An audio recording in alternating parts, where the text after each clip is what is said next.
This video is an original, transformative summary and analysis of a fictional dystopian novel. It contains indirect references to sensitive themes for educational and narrative purposes, no graphic descriptions, no explicit violence. This does not replace the original work. The world didn't collapse with chaos. It collapsed with rules. And the scariest part, everyone agreed. It began with a virus, a global contamination that swept across the planet, making all animal meat unsafe for human consumption. It wasn't a sudden apocalypse with fire and explosions. It was quiet, insidious, and absolute. Governments didn't fall. They acted swiftly, decisively. Emergency laws were passed. Food chains were severed, and the foundations of daily life were re-engineered almost overnight. The world didn't end. It was simply reorganized. Survival became a matter of administration, a series of protocols and regulations designed to manage the crisis. But the crisis never ended. It just became the new normal. To make this new reality palatable, language itself began to change. New terms appeared in official documents and news reports. Words were carefully chosen, adjusted to soften the edges of a hard truth, to reduce public discomfort. Old definitions were retired, and new classifications were introduced. This linguistic shift wasn't just about vocabulary, it was about perception. It laid the groundwork for the next unthinkable step. Under the authority of global health and safety mandates, a decision was made. Certain segments of the human population, those without legal standing or social connections, were officially they were no longer designated as people. They became resources. It was a cold bureaucratic change,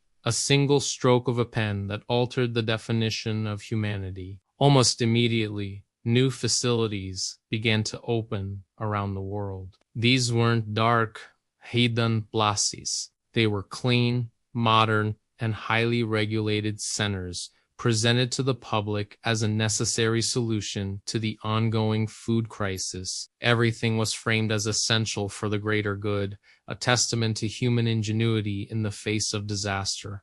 The entire operation was clinical, monitored, and efficient. Violence was sanitized, transformed into a process. Marcos Tijo works within this new structure. He is a manager at one of these processing centers.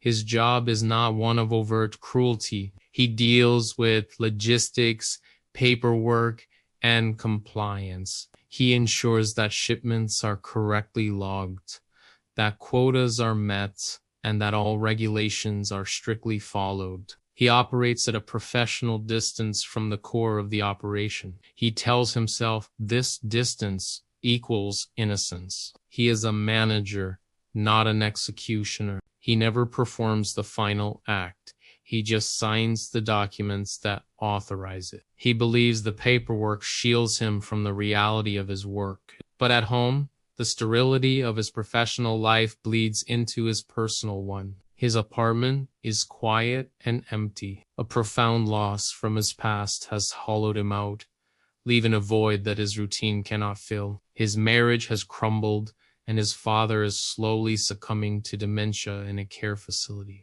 His life is a mirror of the society he serves, orderly on the surface, but deeply broken underneath. The system has taken something fundamental from him long before the virus ever did. Meanwhile, the world outside his window has fully adapted. The new system is seamlessly integrated into the fabric of society. The media plays a crucial role in this normalization. There are popular cooking shows that demonstrate new preparation techniques. Educational programs explain the science and necessity of the solution. It's all presented as routine, a part of everyday life. The transition is so complete, so thoroughly normalized, that questioning it is no longer seen as a difference of opinion. It's labeled as antisocial behavior, a sign of instability or a threat to public order.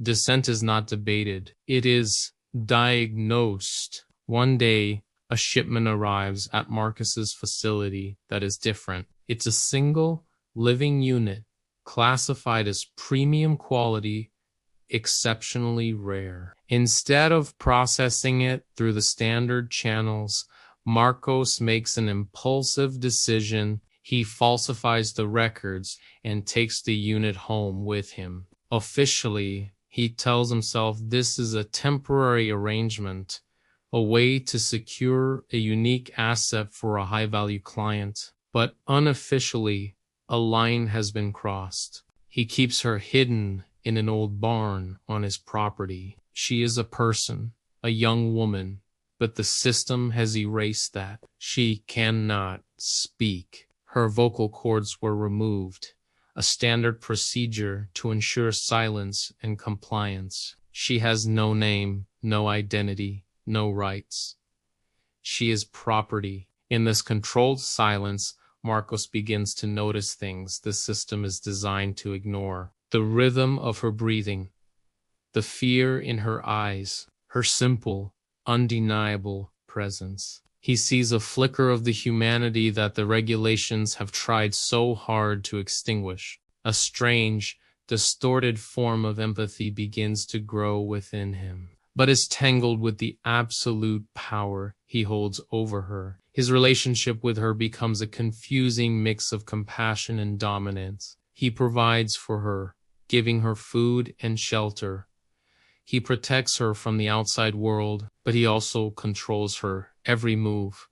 He names her Jasmine. The act of naming is a small rebellion, a way of acknowledging her individuality, yet it is also an act of ownership, like naming a pet. Back in the wider world, society celebrates its own success. The system is hailed as a triumph of efficiency and pragmatism. The global food shortage is a problem of the past. The underlying violence of this new world is invisible, completely absorbed by procedure and bureaucracy. People go about their lives consuming the products of this system without a second thought. Morality has been replaced by rules. Choice has been replaced by protocol. The system works because everyone agrees to not see what is right in front of them. If this story unsettles you, subscribe, because Dystopias exists to warn, not entertain. Back in the barn, the fragile reality Marcos is constructed is about to break. An unplanned, unavoidable biological event occurs. Jasmine is pregnant. This is a catastrophic complication. Reproduction is strictly forbidden, a flaw in the product. Marcos reacts not with compassion, but with visceral fear. His primary concern is not for her or for the unborn child, but for himself. He fears exposure. He fears what the system will do to him for breaking the rules. He prepares for what's to come quietly and methodically. The system he serves has instructions for every possible scenario, every contingency. There is a protocol for this. There is always a protocol. He makes a call, sets things in motion, and follows the established procedure. When the moment of delivery arrives, there is no drama, no shouting, no chaos. There is only quiet, cold compliance. His actions are precise and detached. He is a manager, again, handling a complication. The individual, the woman he called Jasmine, is removed from the equation. She is taken away, her purpose fulfilled, and her irregularity resolved according to regulation. The system reclaims its property. What remains of her is then processed, just like any other unit. The final product is delivered to Marcos, a special gift from a business associate, a gesture of goodwill. The cycle of consumption is complete, but a child survives. A baby boy, Marco stands in the quiet aftermath, holding the infant in his arms. This child is a direct result of a connection the system forbids, a product of an act of humanity that was supposed to have been erased. He looks at the baby, this living, breathing consequence of his choices. He does not see a son. He does not recognize it as a person who needs a father.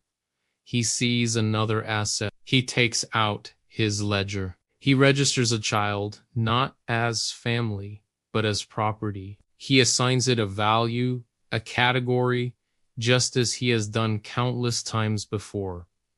The cycle doesn't just continue, he perpetuates it. The system he thought he was rebelling against has, in the end, completely consumed him, and the system does not punish him for his transgression.